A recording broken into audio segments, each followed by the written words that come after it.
আজ star Sunday. বিশ্বের কোটি কোটি খ্রিস্ট ভক্তের সাথে বাংলাদেশেও উদযাপিত হচ্ছে এই দিনটি। স্টার উপলক্ষে রাজধানীর বিভিন্ন গির্জা ছাড়াও ভোরে সংসদ ভবনের দক্ষিণ প্লাজায় সূর্যোদয় প্রার্থনা অনুষ্ঠিত হয়। প্রার্থনায় বিশ্বের সকল মানুষের শান্তি ও সমৃদ্ধি কামনা করা হয়। Patrick Dickster report. পাপ পঙ্কিলতা থেকে মুক্ত হয়ে নতুন জীবনের জয়গান star Sunday.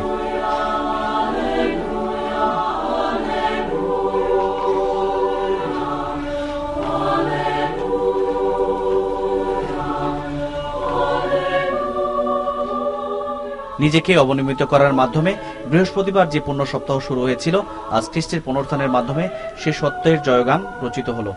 Il Padre, il Figlio e lo Spirito Santo।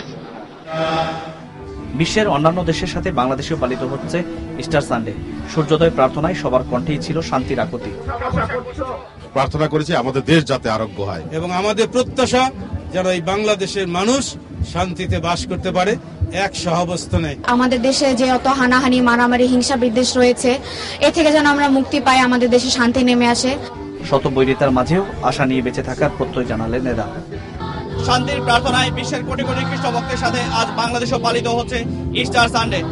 সমস্ত পাপ পঙ্কিলতাকে দূর করে মৃত্যুঞ্জয়ী খ্রিস্টের বারতা নিয়ে এরা গাইছে নতুন জীবনের গান, সাম্যের গান, মানবতার গান। মানবতার ও সাম্যের সেই গান সবার জীবনে নিয়ে আসুক অনাবিল শান্তি, এটাই আজকের প্রত্যাশা। সংসদ ভবন থেকে প্যাট্রিক ডিকস্টা, মাই টিভি।